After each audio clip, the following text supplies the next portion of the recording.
लेकिन आज देश में क्या हो रहा है आप जानते हैं ना इस बात को। आज जो कुछ भी हो रहा है, देखिए हमारा एक नैतिक उत्तरदायित्व इसलिए भी बनता है क्योंकि इस एसएससी एग्जाम के लिए जितने भी बच्चे तैयारी कर रहे हैं, तो हमसे सबसे ज़्यादा बच्चे पढ़ते हैं। एसएससी का सबसे ज़्यादा लाइव बच्चा कहीं पर है तो वो यहाँ पर है। तो एक नैतिक उत्तरदायित्व यानी कि उन बहुत सारे बच्चों ने अपने भविष्य की उम्मीद वो किससे लगा रखी होगी, वो हमसे लगा रखी है। लेकिन दोस्त, जब हम पढ़ा रहे हैं और अगर कोई स्टूडेंट हमसे ये पूछ ले कि आप जो पढ़ा रहे हैं क्या गारंटी है इस बात की कि एग्ज़ाम में जितना अभी चल रहा है कोई ट्रांसपेरेंसी नहीं है, कोई जवाबदेही नहीं है, बहुत सारी जितनी भी गड़बड़ी स्टूडेंट्स को फेस करनी पड़ रही है, क्या इस सब का जवाब भी तुम्हारे पास में है? तो मेरे दोस्त, अब तुमको कहना होगा कि अब और नहीं। और मैं ये कह सकता हूं कि इस बात को हमको हर किसी को बहुत आक्रोश से बोलना चाहिए, क्योंकि अब ऐसी स्थिति आ गई है कि जिस देश में मतलब टीचर्स को एक भगवान की दृष्टि से देखा जाता रहा है, तो उन टीचर्स को भी बार बार मजबूर कर देना कि उनके ऊपर भी प्रश्न चिन्ह लगाए जाएं। और वो किसकी वजह से प्रश्न चिन्ह लगते हैं? खराब व्यवस्था और सरकार की वजह से। सरकार की वजह से। तो एक अध्यापक सिर्फ बच्चों को पढ़ाने के लिए नहीं है, कोई भी एक अध्यापक उन बच्चों के अभिभावक की तरह है, जो सिर्फ उनको ये नहीं है कि किताबों का पाठ पढ़ाता है और वो किताबों का पाठ पढ़ाते रहने से बात बनेगी भी नहीं दोस्त, क्योंकि गड़बड़ी होती रहेंगी आप सबके सामने। क्योंकि ये एक ऐसा वक्त है कि शायद जिसमें हमको इतिहास लिखना होगा। एक उबाल तुम सब लोगों को अपने अंदर पैदा करना होगा और वो चीज़ें तुमको सपोर्ट करनी होंगी, हमेशा करनी होंगी, क्योंकि एक बोर्ड एसएससी आप सबके जीवन से लगातार खेलने का काम कर रहा है। आज इतने ज़्यादा भ्रष्टाचार में वो फंस चुका है, इतनी ज़्यादा लापरवाही हो चुकी है, और सारी गड़बड़ियां जो भी हैं वो तुम सबके सामने है कि कितना अन्याय बच्चों के सामने हो रहा है, बच्चों के साथ हो रहा है। बच्चा एग्जाम सेंटर पर यहाँ बैठा हुआ है, साइड में डीजे पे सॉन्ग चल रहे हैं।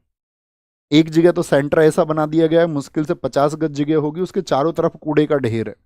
आज ही सुबह आपका सिलेक्शन पोस्ट के एग्ज़ाम में जो आपका गुड़गांव की एक लैब है, ठीक है, उसको मतलब एकदम से वहाँ पर पाया गया है कि वहाँ पर हैकिंग हो रही है। तो ये जो एडिक्विटी है, इसका सिस्टम ऐसा है कि जिसको बहुत आसानी से हैक कर लिया जा रहा है। दिल्ली में आपका पवन गंगा एक लैब है, उसको आज वहाँ पर हैकिंग पकड़ी गई है, ठीक है, उसको रेस्टिकेट करके नए 3 सेंटर्स बना रहे हैं। तो बच्चों क्या बेवकूफ़ समझ रहे हो? ऐसे किसी व्यक्ति के हाथ में जिम्मेदारी दे दोगे कि जिसका सिस्टम कोई भी हैक कर सकता है। तो क्या जो बच्चा वर्षों तक मेहनत कर रहा है, जो लगातार मेहनत कर रहा है, वो मेहनत इस बात के लिए कर रहा है कि उसकी मेहनत को कोई हैक कर ले? क्या इसलिए तुम सब मेहनत करते हो? तुम मुझे बताओ कि जो आपका किस कोई बच्चा अपना घंटे 2 घंटे या 3 घंटे की परीक्षा के लिए वो वर्ष 2 वर्ष और 3 वर्ष तैयारी कर रहा है, और उसको फिर बाद में पता चलता है कि यार जिस जो जो सिस्टम इसको ऑर्गेनाइज कर रहा है वो कोई ऑर्गेनाइज सिस्टम है ही नहीं, एक भ्रष्ट संस्था है। एडिक्विटी जो साथी आपका बैन हो चुकी पहले, उसी को तुम फिर से टेंडर दे दोगे, इस बात के लिए टेंडर दे दोगे कि भाई ये कम खर्चे में एग्जाम ऑर्गेनाइज करा लेगी। तो ऐसे तो कल को कोई एक बच्चा खड़ा हो जाएगा स्टूडेंट्स में से, कहेगा कि यार ये रोजगार मुझे ही दे दो तुम।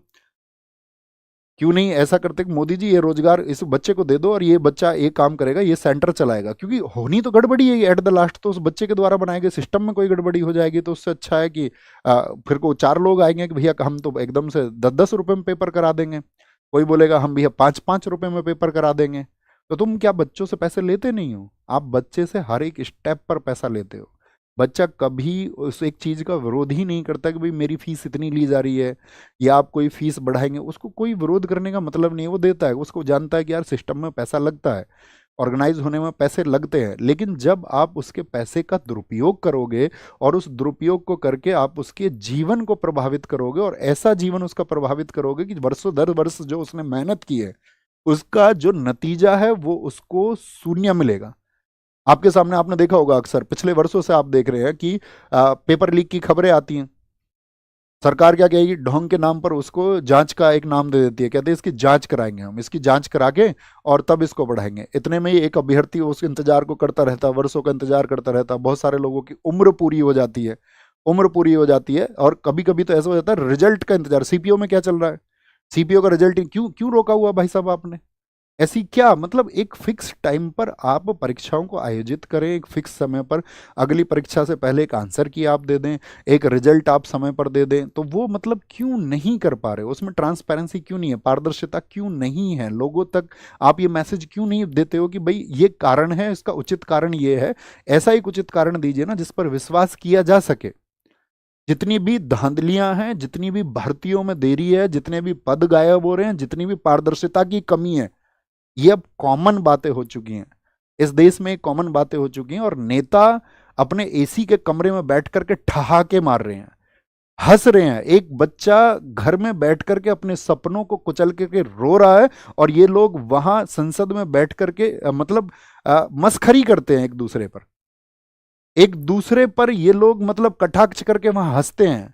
बच्चे किसी को टैग कर देंगे ट्विटर पर तो तब नेताओं को पता चलता है कि इस देश में चल क्या रहा है, कि मुझे इस बच्चों के पक्ष में सदन में बोलना है या नहीं बोलना। कभी कभार बहुत बच्चे ट्वीट कर देंगे किसी को टैग कर करके, तो नेताओं को सुध आ जाती है कि हाँ ठीक है, ये सही मुद्दा है, इस पर बहुत सारे बच्चों का जन आक्रोश है और इस पे बच्चे आक्रोशित है, तो इस पक्ष में मुझे बोलना चाहिए। लेकिन फिर वही बात आपका एक समय के बाद में नहीं सुनी जाती है। अभी आप देखिए कितना बोला गया रेलवे रिफॉर्म्स को लेकर के, तो नहीं सुना किसी ने। खूब ट्वीट किए, सब लोगों ने ट्वीट किए। तो हम सिर्फ एक सवाल पूछना चाहते हैं कि क्या ये मतलब ऐसे न्यू इंडिया को हम चाहते थे? क्या ये सही में न्यू इंडिया है जहां ऐसी स्थिति आ गई है कि छात्र वर्ग इस देश में सड़कों पर बैठने के लिए सोच रहा है, जहां पर छात्र हर पल ये सोच रहा है कि मेरा भविष्य सुनिश्चित होगा भी या नहीं भी होगा? क्या जो मैं तैयारी कर रहा हूं इसको एक दिशा मैं दे भी पाऊंगा? क्या मैं सफल हो भी पाऊंगा? क्या इसी न्यू इंडिया की संकल्पना हम करते हैं दोस्त? आप बताइए मुझे। क्योंकि आप परीक्षा नहीं ले रहे हैं सिर्फ, और परीक्षा लेके उसके बाद में जब बच्चा धांधली, हैकिंग, किसी भी फर्जी कोई भी एंट्री करा लेना, पैसे वाले बच्चों की, कहीं पर भी ये सुनने में आया, कहीं पर भी आपका किसी खराब व्यवस्था को आप लोगों ने जिम्मेदारी दे दी बिना किसी जांच पड़ताल के। क्या ये एक बच्चे के विश्वास का कत्ल नहीं है? जो विश्वास वो इस देश के प्रति रखता है, इस देश के उन सर्वे सर्वाओं के प्रति रखता है कि हाँ वो लोग हमारे लिए कुछ सोचेंगे, क्योंकि हम इस देश के बच्चे, हम सुनते आए कि जिस ओर जवानी चलती है उस ओर जमाना चलता है। लेकिन ये भारत क्यों नहीं चल रहा है उस जवानी के लिए? ये भारत के नेता क्यों नहीं तड़प रहे हैं उन जवानों के लिए कि ये वही लोग हैं जो कल सिस्टम में बैठेंगे, यही लोग हैं जो इस देश को सुधारने का काम करेंगे, और इनको एंटर कराने के लिए जो व्यवस्था है वो एकदम से भद्दी व्यवस्था है। क्योंकि ऐसा नहीं है ना कि कोई भी छात्र जिस भर्ती को पास करके जाएगा, भर्ती होगा, कल को उसको सिस्टम चलाना है ना आगे। अगर आप उसको पहले ही इस देश की व्यवस्थाओं के बारे में इतनी उसकी मानसिकता को या उसकी मन में ऐसी चीजों को आप घर करा देंगे कि इस देश का तो सिस्टम ही ऐसा है, तो क्या वो उस सिस्टम को नहीं स्वीकारेगा कल? कैसे वो गर्व करेगा मतलब व्यवस्थाओं पर? कैसे वो देश पर गर्व करेगा? कैसे इन नेताओं के लिए वो ये सोचेगा कि हाँ ये मेरे लिए कुछ अच्छा सोचेंगे? बच्चे को पढ़ाने के लिए उसके माँ बाप बहुत जगह पर मजदूरी कर रहे हैं, और बहुत जगह पर लोग अपनी जमीनों को बेच रहे हैं, अपने खेतों को बेच रहे हैं कि हाँ कल मेरा बच्चा कुछ अच्छा कर जाएगा और चीजें एकदम से सही पटरी पर आ जाएंगी। कोई पूरी रात को बच्चा जागकर इस बात के लिए पढ़ रहा है कि कल एक दिन एक सवेरा आएगा और उस सवेरे के होने के बाद में वो संघर्ष थोड़ा सा विराम ले लेगा, वो संघर्ष थोड़ा सा थम जाएगा। लेकिन जब उसके पास ये खबरें पहुंचती हैं तो उसका विश्वास टूटता है, उसका रातों को जाग कर के जो मेहनत करना था वो एकदम से खत्म हो जाता है और वह इस सिस्टम के सामने हार मान लेता है। मेरा दोस्त, ये हार मानने का वक्त नहीं है। खुद से वादा करना कि अब क्रांति होगी और अब आंदोलन होगा और इस देश के हर घर से आवाज उठेगी, और इस बात के लिए आवाज उठेगी कि हमारे साथ अब इनजस्टिस और नहीं हो सकता, हमारे साथ अब अन्याय और नहीं हो सकता है। और बस मैं तुमसे इतनी बात कह सकता हूं कि तुम डरना मत, झुकना मत। और क्योंकि अगर हम डर गए ना दोस्त, और अगर हम झुक गए तो इस देश की जो टेढ़ी रीढ़ जिस किसी ने भी की है उसे हम कभी सीधी नहीं कर पाएंगे। और ये छात्र वर्ग है, ये जवान वर्ग है, जो इस देश की नेताओं के द्वारा जो, या सिस्टम के द्वारा, या खराब अधिकारियों के द्वारा, भ्रष्ट अधिकारियों के द्वारा जो टेढ़ी रीड की जा रही है, उसको हम सीधा करेंगे और मिल के करेंगे। मैं व्यक्तिगत तौर पे कहूं कि मेरा जीवन तुम सबकी वजह से है। अगर अपना जीवन भी कुर्बान करना पड़ेगा इस व्यवस्था में बदलाव करने के लिए, तो हम कर देंगे और बेझिझक कर देंगे, बिना किसी संकोच के, बिना डरे, बिना झुके कर देंगे। तो ये एक मूवमेंट होगा। हम आपको बता चुके हैं 31 को टीचर्स की मीटिंग होगी आपस में। सब टीचर्स आपस में डिसाइड करेंगे कि कैसे एक परफेक्ट वे पर चलना है, ताकि आपकी चीज़ों में जो आवश्यक सुधार होने चाहिए वो कैसे किए जाएंगे। और अगर उन सब चीज़ों को कंसीडर नहीं किया जाता है, तो ये सिर्फ एक प्रोटेस्ट नहीं, ये भविष्य बचाने का आंदोलन होगा, इस प्रशासन को जगाने का आंदोलन होगा, और उस हर एक युवा आवाज को संगठित होना होगा जो इस खराब सिस्टम के खिलाफ में लड़ना चाहती है, जो ये चाहती है कि ये लड़ाई हो। क्योंकि बहुत कॉमन सी चीज़ है ना, सब जानते हैं क्या होना चाहिए भाई। एक कैलेंडर फिक्स हो जाए, फिक्स डेट हो जाए, एक आंसर की आ जाए बच्चों के पास में, उसको पता रहे कि भाई मेरी गलतियां कहाँ पर हैं, क्या पैटर्न चल रहा है। अब तुम किसी भी नई संस्था को कम से कम एक समय पहले बताओगे ना बच्चों को कि भाई क्या पैटर्न होगा परीक्षा का, साल 6 महीने पहले बच्चों को इन्फॉर्म करोगे कि भाई ये पैटर्न होना चाहिए, ताकि बच्चा उस मानसिकता से खुद को तैयार कर ले। अब बच्चे को पता चलता सिलेक्शन पोस्ट का है जी, वो सब कुछ पैटर्न चेंज हो गया है।